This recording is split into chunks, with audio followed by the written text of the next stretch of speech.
तो सरकार ने नौकरियों को लेकर एक बहुत बड़ी और नई योजना का ऐलान किया है।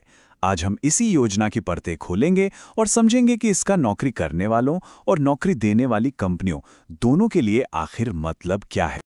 जरा सोचिए, पहली जॉब की खुशी और उसके साथ ही सरकार की तरफ से एक बोनस। जी हाँ, यही वो बड़ा आइडिया है जिसके इर्द गिर्द ये पूरी योजना बुनी गई है। ये सिर्फ एक पॉलिसी नहीं, बल्कि करियर की शुरुआत करने वालों के लिए एक तरह का वेलकम गिफ्ट है। ये एक दो तरफा अप्रोच है। एक तरफ ये उन लोगों को सीधे तौर पर फायदा पहुंचाती है जो पहली बार जॉब मार्केट में आ रहे हैं, और दूसरी तरफ ये उन कंपनियों को इनाम देती हैं जो नई नौकरियां बना रही हैं। चलिए देखते हैं कि ये दोनों चीजें एक साथ कैसे काम करती हैं। तो देखिए, ये कोई छोटी मोटी स्कीम नहीं है। इसका पूरा नाम है प्रधानमंत्री विकसित भारत रोजगार योजना, यानी PMVBRY। और ये सीधे तौर पर विकसित भारत एक्ट 2047 के बड़े विजन से जुड़ी हुई है। मकसद सिर्फ नौकरियां देना नहीं है, बल्कि देश में एक मजबूत और फॉर्मल जॉब कल्चर तैयार करना है। मोटे तौर पे इस योजना के 3 बड़े मकसद हैं। पहला, ज्यादा से ज्यादा नई नौकरियां पैदा करना।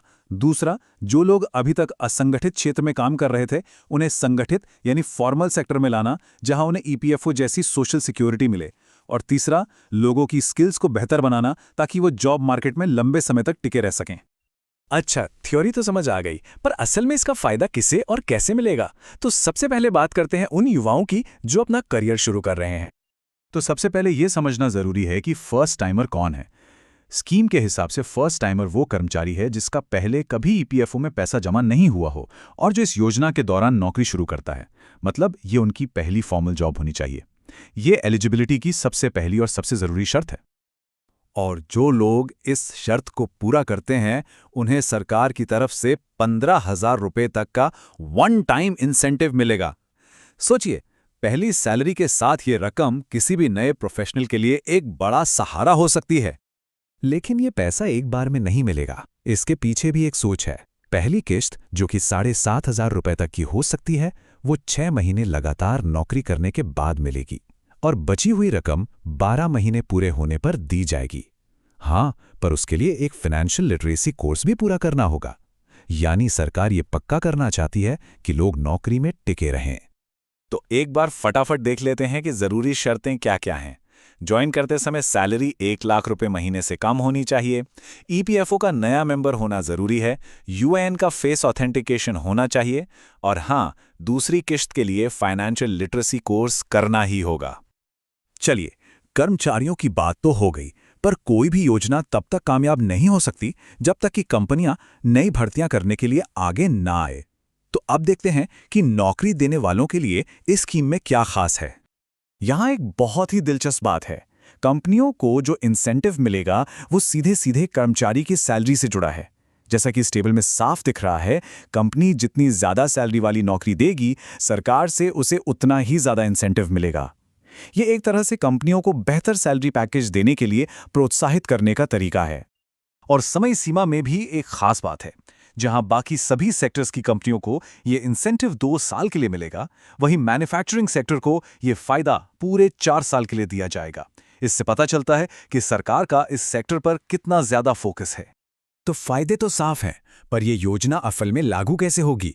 चलिए, इसकी टाइमलाइन और काम करने के तरीके को थोड़ा और गहराई से समझते हैं।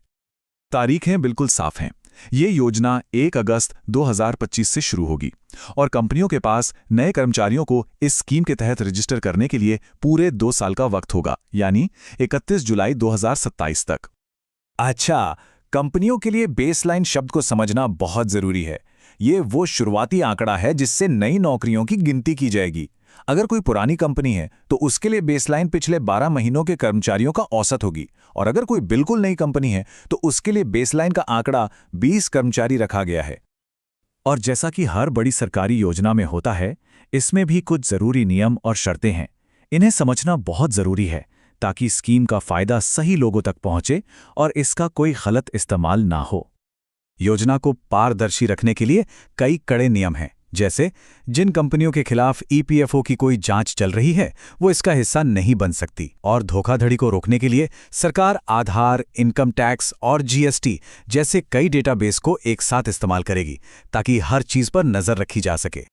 चलिए अब थोड़ा जूम आउट करते हैं और इस योजना को देश के बड़े आर्थिक लक्ष्यों के चश्मे से देखते हैं। आखिर ये इतनी जरूरी क्यों है? ये जो आधिकारिक बयान है, ये इस योजना के असली मकसद को साफ करता है। ये सिर्फ कुछ समय के लिए नौकरियां देने का प्रोग्राम नहीं है, बल्कि ये 2047 तक भारत को एक विकसित देश बनाने के राष्ट्रीय सपने को पूरा करने की दिशा में एक बहुत बड़ा रणनीतिक कदम है। तो आखिर में सवाल यही उठता है कि क्या ये दो तरफा रणनीति, यानी एक तरफ नए कर्मचारियों को स्किल और इंसेंटिव देना और दूसरी तरफ कंपनियों को नौकरी देने के लिए पुरस्कृत करना, भारत के जटिल जॉब मार्केट की तस्वीर को वाकई बदल पाएगी? इसका जवाब तो खैर वक्त ही देगा, लेकिन ये एक साहसिक और दिलचस्प कोशिश जरूर है।